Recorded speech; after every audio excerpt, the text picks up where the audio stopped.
The Green Bay Packers have made Jaire Alexander a record-setting paid cornerback.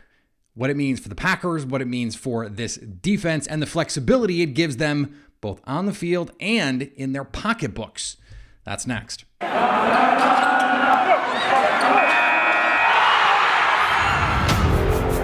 You are Locked On Packers, your daily Green Bay Packers podcast. Part of the Locked On Podcast Network, your team every day. You are Locked On Packers, part of the Locked On Podcast Network, your team every day. I'm Peter Bukowski, and I cover the Packers for The Leap, a newsletter I would love for you to subscribe to. You can follow me on Twitter, Peter_Bukowski. Follow the podcast on Twitter at Locked On Packers. Like us on Facebook. Subscribe to the podcast, iTunes, Spotify, Google Podcasts, wherever you find podcasts, you will find Locked On Packers, the #1 Packers podcast on the internet. And the show for fans who know what happened. They want to know why and how. Thanks to everyone who makes Locked On Packers their first listen every day. We hope you like starting your day with us as much as we like starting our day with you. Jaire Alexander is getting the bag. The Green Bay Packers are giving him a 4-year, $84 million extension with over $30 million in year one on a signing bonus. His base salary is going to be teeny weeny, a little over $1 million. And that allows them to spread out the cap hit. But here's the deal. Who cares? Who cares? He is a really, really good football player. He is going to get paid commensurate to his abilities. And in 2 years, in 3 years, no one is going to wonder what the Packers were doing. This is a player who is still on the upside, someone who is young, who I understand is coming off a major injury, but he's still only 25 years old. He's gonna be in position to get another monster contract when this one is up. So it's there. You can't overpay for superstar players. You really can't. You really can't. And I think we need to revisit the Davante Adams piece of this, because you're going to have fans, and I've already seen fans, heard from fans who are like, well, they chose Jaire over Davante Adams. That's not what happened.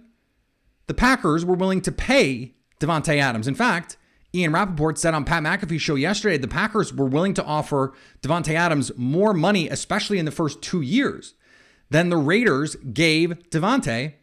He wanted to go to Las Vegas. He wanted to play with Derek Carr. He wanted to hang his own shingle somewhere else where he could be the focal point and the true superstar of the team.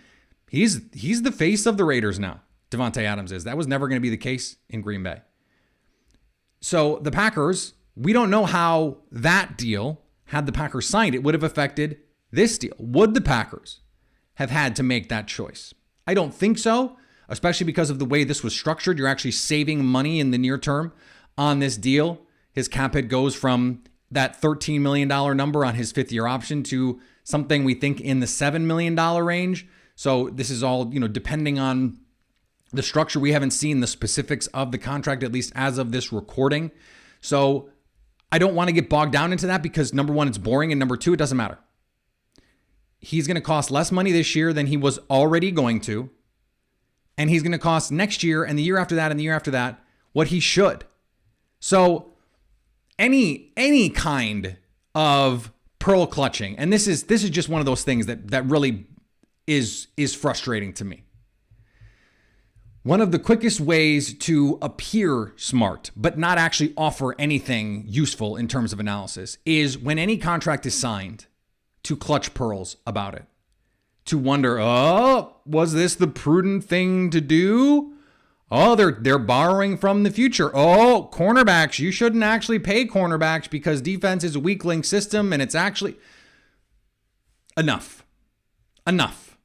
That is not the takeaway here. A superstar caliber player is getting paid like a superstar at a premium position, and the price for corners has not reached the price for receivers yet.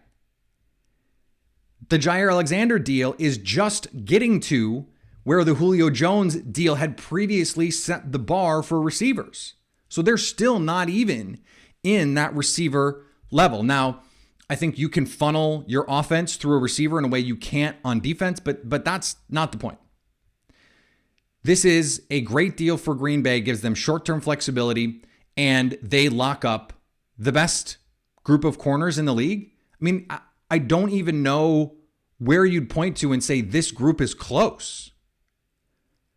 Because if you look at let's just take the top corners in football and think about what they have around them.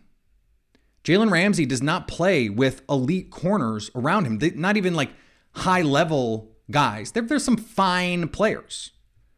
But we're not talking about guys as good as what we saw Eric Stokes last year and what his ability upside-wise is. No one played as well as Rasul Douglas did for the Packers last season. And I understand, okay, cool.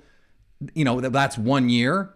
Still, I think that when you look at guys like AJ Terrell in Atlanta, that defense is barren around him.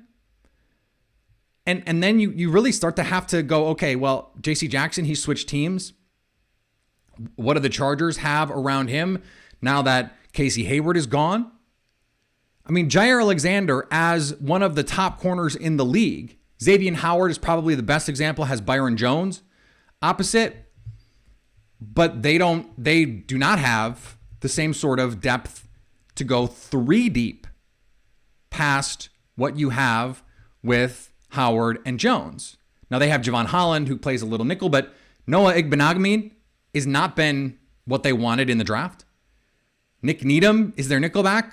That guy is not as good as either Rasul Douglas or Eric Stokes. And we're going to get into what this means for this Packers defense in a second, but I think big picture, you're looking at this going, you solidified a position that is almost impossible to solidify. How many teams are desperately seeking corners, including the Packers for the last decade? I mean, for anyone to act like this is, even something approaching something to worry about, whether it's financially or whatever, is absurd. This is absurd. They drafted a potential stud corner. They happened to find a guy who played like a stud last year. We'll see, even if he falls off and is 80% of the guy he was last year, that's a really useful third corner. And then Jaire Alexander is one of the 3 best players at his position in football. To me, it's Howard, it's Ramsey, and it's Jaire at this point in the league. And there are some good young corners, guys like AJ Terrell out there, J.C. Jackson. I think some of these young guys, Patrick Surtain, J.C. Horn, have the ability to get there. They're not there yet. Eric Stokes, by the way, has the ability to get there too. He's not there yet either. We're going to talk about how this affects the Packers defense and a little nugget that we got in reporting yesterday about Jaire Alexander's role, why this contract makes some sense in that regard, coming up in just a second. Before we do, today's episode brought to you by our friends at Built Bar. Imagine dipping your finger into that plastic tub of birthday cake frosting and then opening your eyes and realizing that was only 150 calories plus you got 16 grams of protein. That's what it's like to eat their new birthday cake puff from Built. I just got my box. I just had one, and it was the perfect thing post-workout because not only does it taste awesome, but it was easy to eat. That's the great thing about what Built Bar does is their stuff is easy to eat. You want to eat it because it's tasty, but it's also simple. And sometimes you're eating these protein bars and it's like homework. Like I gotta power through just to finish this thing because it's a workout for my mouth. It's like, well, that's not what I signed up for. I just did my workout. I need something that I can get through. That's what these are. And they taste awesome. Plus they have all of the requisite nutrients that your body wants. The protein, the fiber, low in calorie, low in net carb. That's what Built is able to do by still making it taste delicious. I don't know how they do it, but they do it. Go to Built.com and use promo code LOCKED15 to get 15% off your order. That's promo code LOCKED15 for 15% off at Built.com. So the Packers, we've been wondering, what is the situation with them in the star role? You're going to see Darnell Savage. Are we going to see Jaire Alexander, Eric Stokes, Rasul Douglas? Well, the player on the roster who is best suited for the role is Jaire. And if he's going to play that role, he is going to want to get money like an outside corner because that's where he is, and he's still going to play there. And so if you're the Packers, you're going, okay, we will pay you like an outside corner, but we're going to ask you to play a bunch in the slot. And if you look at someone like Jalen Ramsey last season played 1,300, a little bit more, total snaps. 300 of them are in the slot, 340. So he still played outside more than he played anywhere else. And there were still some games, especially early in the season, where he played more slot than anything else. And I think they realized you're hurting your defense if you're doing that. Because yes, you want him close to the ball, you want him in the mix in the run game, but ultimately his most valuable skill is his cover ability on the outside. And so I think that's how you're going to see the Packers handle this. So a quarter of snaps, it's going to be, back to this receiver analogy, it's going to be the way that they use Davante Adams. He's an outside receiver who can play in the slot. And Jaire Alexander is an outside corner who can play in the slot. So 3rd and 8 against Justin Jefferson, who's going to be in the slot, Jaire is going to be in there. I think you're going to see him on some early downs as well because he's such a good run defender. He's so voracious as a tackler. Against heavy RPO teams, you might see him in the slot where he's going to have a chance to beat blocks and make some plays. And it's going to be so matchup based. Now think about what the Packers were able to do this offseason and what they were able to do defensively. The big money for Devondre Campbell. They get what I think is a bargain deal for Russell Douglas. They sign Jarran Reed. They extend Jaire Alexander. They pick up Rashawn Gary and Darnell Savage's 5th-year options. They keep, at least for now, Dean Lowry when they could have said, we'll take the money. And they used their first 2 picks at linebacker and defensive line. Irrespective of whether or not I liked those picks, this is a heavy investment in defense. And if you're going to do that, it's predicated on the idea that this is going to be an essential part of your team, an essential part of their identity. And I don't think it is a leap to say the Packers watched what happened in the postseason and looked at that and thought, hey, this is nice. We can manufacture this stuff on offense. If we could have a defense that played like this for 17 weeks, and then in the playoffs, I like our chances. And I think that's right. If you have Aaron Rodgers and a bunch of guys with a good offensive line, good running backs, and whatever to throw the ball to with that dominating defense, that should be enough. It really should. Now, it wasn't in that game because of special teams and because the offense was not able to find a rhythm, but you would expect in a game like that, the offense can have some issues. It was cold. The special teams were terrible. You have a kick blocked. You cost yourself the points that you would have had, or in the case of the blocked punt, not allowed. And you win that game. And you probably go on to win the Super Bowl. This team didn't need to make any drastic changes, but I think you can look at later stage Aaron Rodgers and say, okay, he's not the I'm just going to take it all on my shoulders guy, even though he's the 2-time defending MVP. But without guys in addition to Davante Adams, it makes some sense to say, load up on defense. Now, is it how I would have approached it? Not necessarily. But I also think there's still time to do some other things. What having Jaire Alexander does, and it was not a question whether they were going to have him or not, but him playing inside also allows him to do what he does in terrific fashion, and that is lurk. Read quarterback's eyes, break on underneath throws. Guys like Jared Goff and Justin Fields and Kirk Cousins love to miss those overhang defenders and will throw the ball in harm's way, and all of a sudden he can be off to the races. He is one of the best true cover corners on the outside, but he has the size, the movement skills, and the explosiveness with his read and react and click and close to go make plays on the ball, not unlike Russell Douglas. So in this defense, he's not going to be asked to man up in the slot in the same way that he might in some other defenses. He's going to get to play some just underhang or overhang and underneath defenders. But on third down, you're going to play more man coverage. In the red zone, you might play more man coverage. And so in this system, he's going to play some man principles in there. Just the guy in his area. And I think this is going to allow him to use his skill set. I don't know that it's like the idea of the beating. I don't buy that. I mean, Chandon Sullivan was not getting beat up because he was some awesome run defender. Now, Jaire Alexander is going to want to make every tackle in there. And now he's getting paid commensurate to that effort. I don't think it was ever a situation where you're going, well, he might not give that 100% effort if he's not compensated for it. He did it on a rookie deal. I don't think you need to save him from himself either. We have every reason to believe he will come back healthy and every reason to believe he will be awesome when he comes back. So that means that this team, when you add in the safeties, this is the best secondary in football.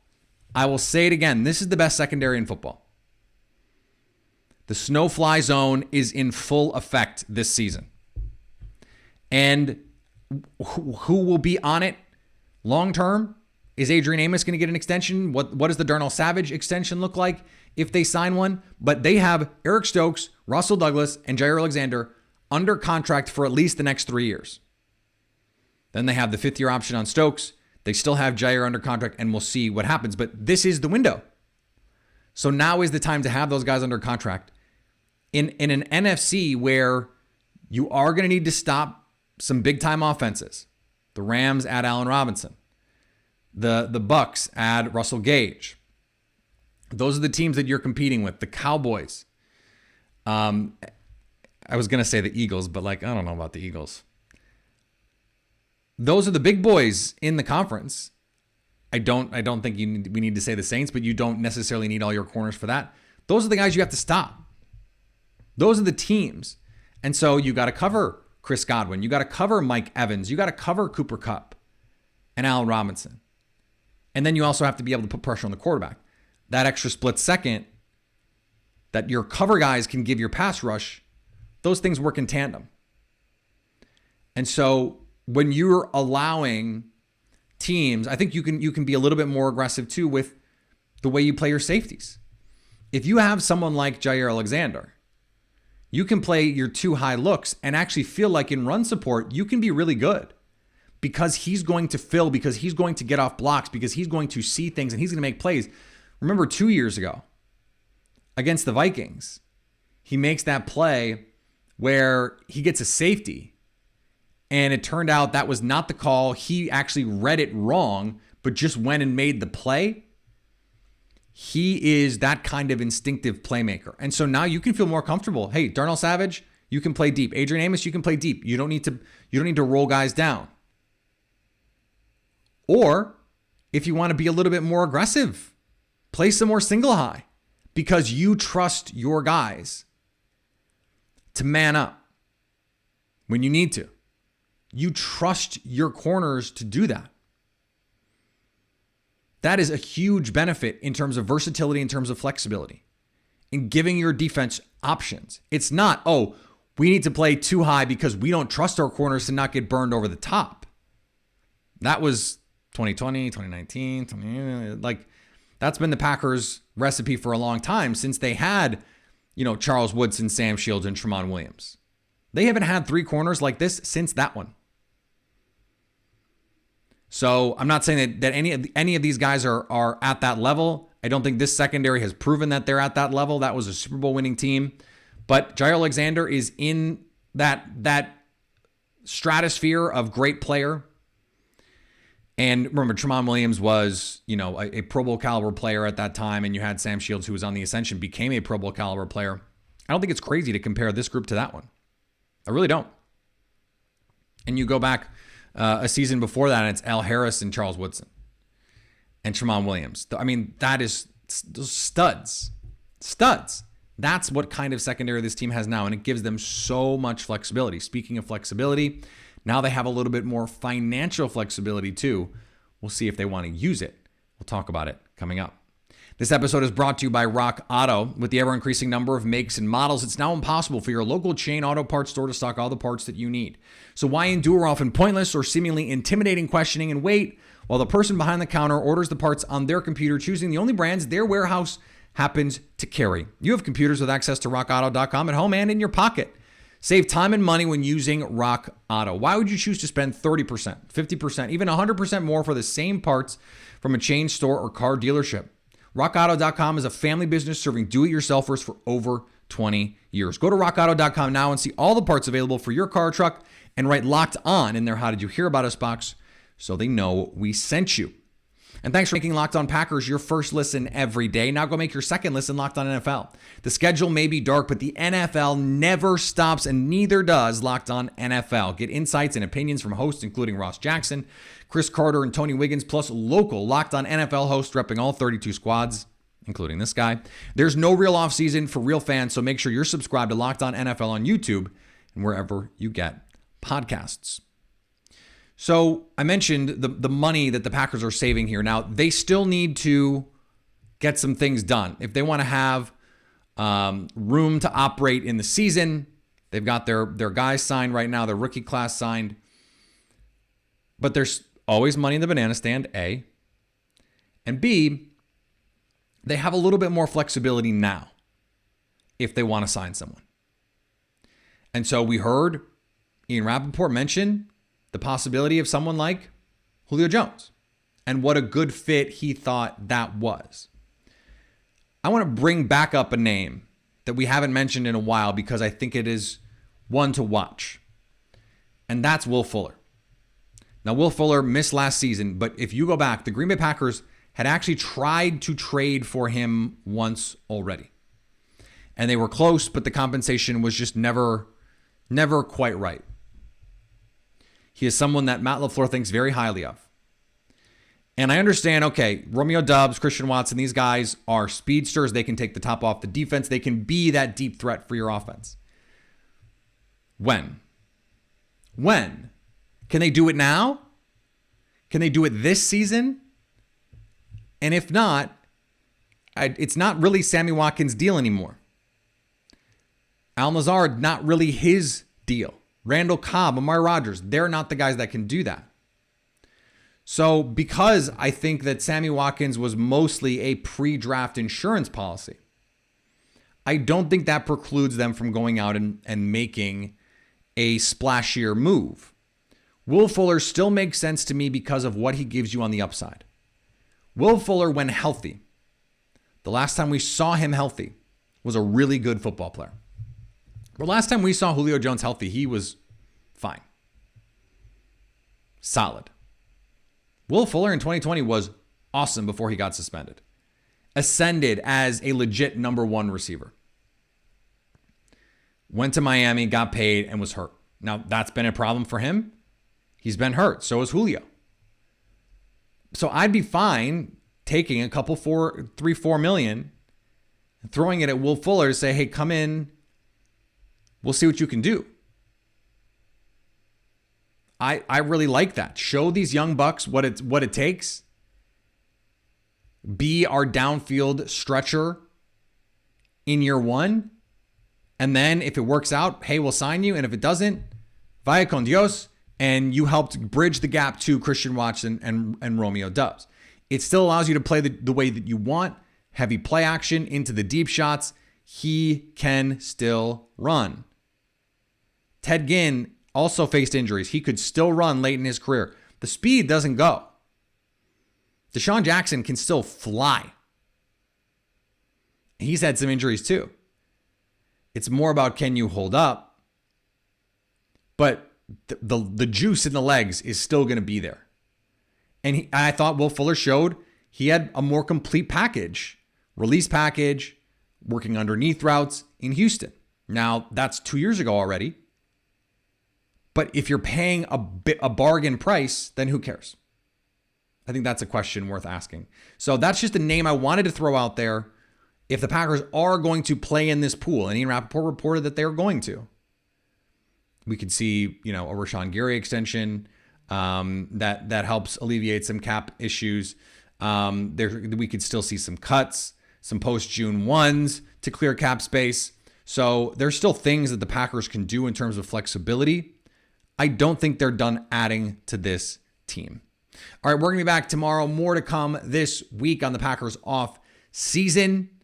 So stick with us on the Locked On Packers podcast. Follow me on Twitter, Peter_Bukowski. Follow the podcast on Twitter, Locked On Packers.